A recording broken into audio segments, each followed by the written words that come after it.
Hello everyone, this is my first video जहाँ पे हम लोग लॉन्ग टॉपिक डिस्कस करेंगे। मैं इंस्टाग्राम पे बहुत दिनों से short topics, tips and tricks सब कुछ डिस्कस कर रही हूँ। तो आज हम किस बारे में डिस्कस करने वाले हैं? रीनल सिस्टम, जो कि बहुत इंपॉर्टेंट सिस्टम है हमारे एग्जाम के लिए, बीट बी, नीट, पीजी और एफएमजी, चाहे कुछ भी हो। अगर आपको मेरी स्पीड बहुत फास्ट लगती है तो प्लीज आप उसे स्लो करके पढ़ लेना, और अगर बहुत स्लो लगती है तो फास्ट कर लेना, मतलब जैसे भी आपको सही लगे। तो आज हम पढ़ रहे हैं Gitelman syndrome, Bartter syndrome and Liddle syndrome.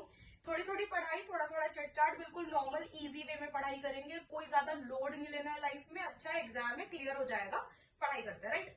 तो यहाँ पे मैंने बिल्कुल एक नॉर्मल डायग्राम क्रिएट किया है, किसका? हमारे नेफ्रॉन का, राइट। तो यहाँ पे सबसे पहले हम पढ़ रहे हैं जेटलमैन सिंड्रोम। तो जेटलमैन सिंड्रोम में क्या होता है? जेटलमैन सिंड्रोम के अंदर जो हमारी डीसीटी वाला पार्ट है, डीसीटी का काम क्या है? पहले नॉर्मल काम बताओ। नॉर्मल काम हमारी डीसीटी का होता है सोडियम क्लोराइड को ट्रांसपोर्टर। सोडियम को और क्लोराइड को बॉडी में रीएब्सॉर्ब कराने का काम करती है कौन? DCT, right. डीसीटी के ऊपर हमारे पास एक और चीज होती है जिसको हम कहते हैं टीआरपीएम6। याद करेंगे साथ में, टीआरपीएम6। इसका काम क्या है? मैग्नीशियम का रीएब्सॉर्प्शन करवाना, राइट। ये दोनों चीजें खराब हो जाती है जेटलमैन सिंड्रोम में।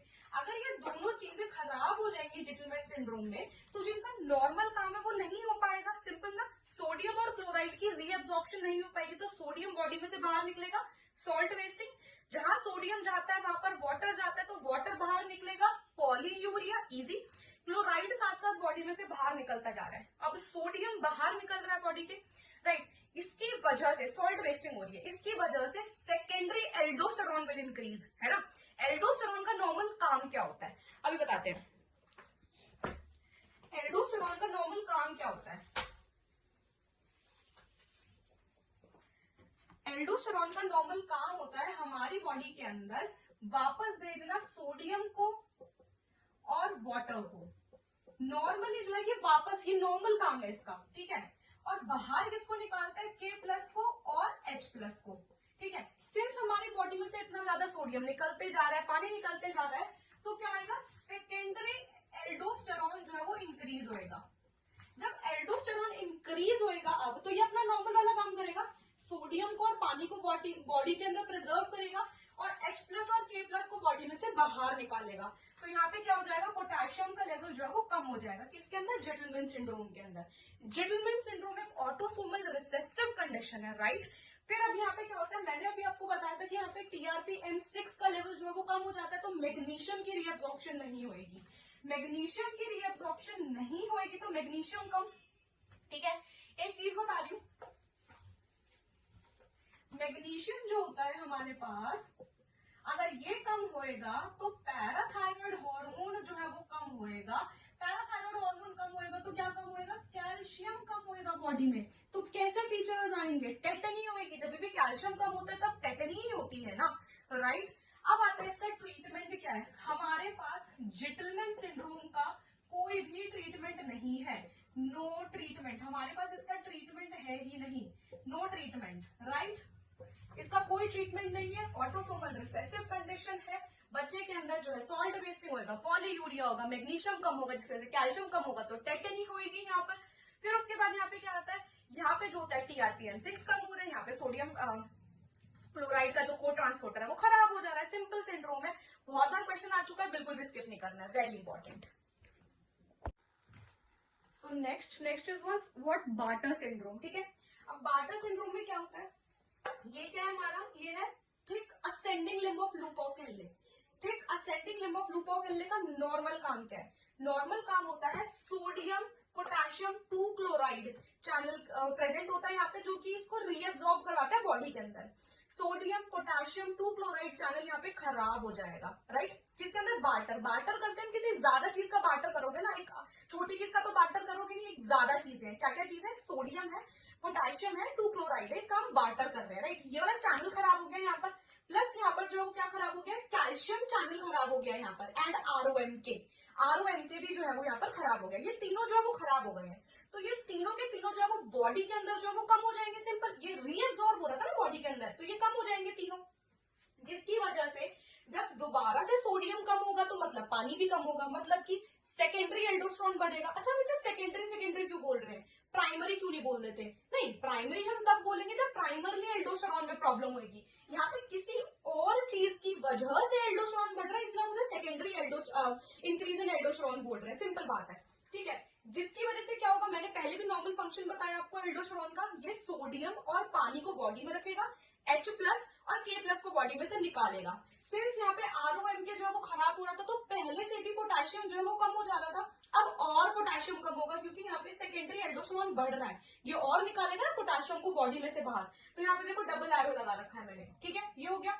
उसके बाद यहाँ पे क्या हो रहा है, क्लोराइड भी बॉडी में से निकल जा रहा है। क्लोराइड चला जाएगा तो सेंसरी न्यूरल हियरिंग लॉस होगा। सेंसरी न्यूरल हियरिंग लॉस का मतलब क्या है, इनर ईयर वाली प्रॉब्लम, ठीक है, कभी ENT में डिस्कस करेंगे। फिलहाल के लिए क्योंकि क्लोराइड खराब हो रहा है तो सेंसरी न्यूरल हियरिंग लॉस होगा।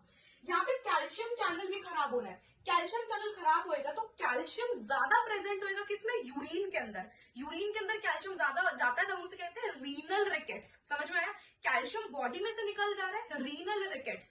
तो यहाँ पे चांसेस ज्यादा हो जाएंगे किडनी स्टोन्स बनने के, राइट। ज्यादा से ज्यादा कैल्शियम बॉडी में से निकलता चले जा रहा है, ठीक है। और उसके बाद हमारे पास क्या आता है, इसका ट्रीटमेंट क्या है? यस, इसका ट्रीटमेंट हमारे पास है। इसका ट्रीटमेंट है हमारे पास इंडोमिथासिल। उसके बाद आता है यहाँ पे, मैंने यहाँ पे बार्टर सिंड्रोम के साथ called as chloride non responsive metabolic alkalosis क्यों लिखा हुआ है? क्लोराइड नॉन रिस्पॉन्सिव, चाहे मैं यहाँ पर क्लोराइड दे भी दूं तो भी कोई असर नहीं पड़ने वाला, क्योंकि क्लोराइड वाला तो चैनल ही खराब है। तो chloride non responsive. Metabolic alkalosis क्यों? क्योंकि जब भी एल्डोस्टेरोन खराब होता है, एल्डोस्टेरोन जो है वो यहाँ पे इंक्रीज हो रहा है। इंक्रीज होगा एल्डोस्टेरोन तो सोडियम और वाटर को बॉडी के अंदर रखेगा, H प्लस और K प्लस को बॉडी में से बाहर निकालेगा। H प्लस मतलब क्या होता है, वो है ना, H प्लस एक एंटिटी हो गई ना, H पॉजिटिव, जो एसिडिक चीजों को बढ़ाएगा, जो एसिडिटी बढ़ाएगा बॉडी में। तो H प्लस तो बॉडी में से बाहर निकल गया, तो मेटाबॉलिक एल्कलोसिस, सिंपल। तो ये पूरा इंपॉर्टेंट है बार्टर सिंड्रोम। ये कई बार क्वेश्चन इसके देखे हैं मैंने, तो प्लीज पढ़ना है। Last one is Liddle syndrome, वो अभी हम स्टार्ट। अब बस लास्ट पार्ट रह गया हमारा, जो कि है लिडल सिंड्रोम। लिडल सिंड्रोम में क्या होता है, लिडल सिंड्रोम के अंदर इनैक्ट चैनल्स का मतलब क्या है, एपिथेलियल सोडियम चैनल। इसका गेन ऑफ फंक्शन म्यूटेशन, दो चीजें होती है, loss of function mutation, gain मतलब बढ़ेगा, gain of function mutation.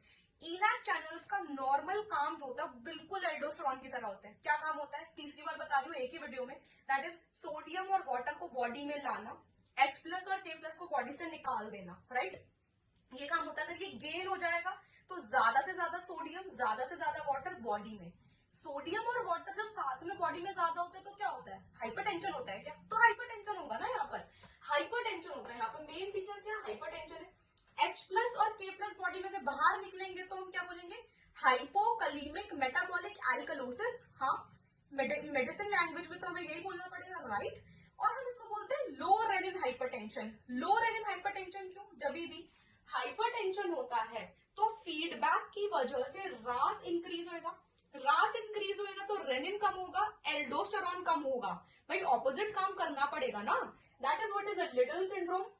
Lidl syndrome की हमारे पास ड्रग ऑफ चॉइस कौन सी होती है, अमीलोराइड। आपने फार्माकोलॉजी में जरूर पढ़ा होगा कि जो enact channels, epithelial sodium channel की जो इनहिबिटर होती है वो कौन होती है, अमीलोराइड होती है, सिंपल। तीनों के तीनों जो हमारे सिंड्रोम्स है वो हो चुके हैं, Gitelman, barter and Liddle syndrome.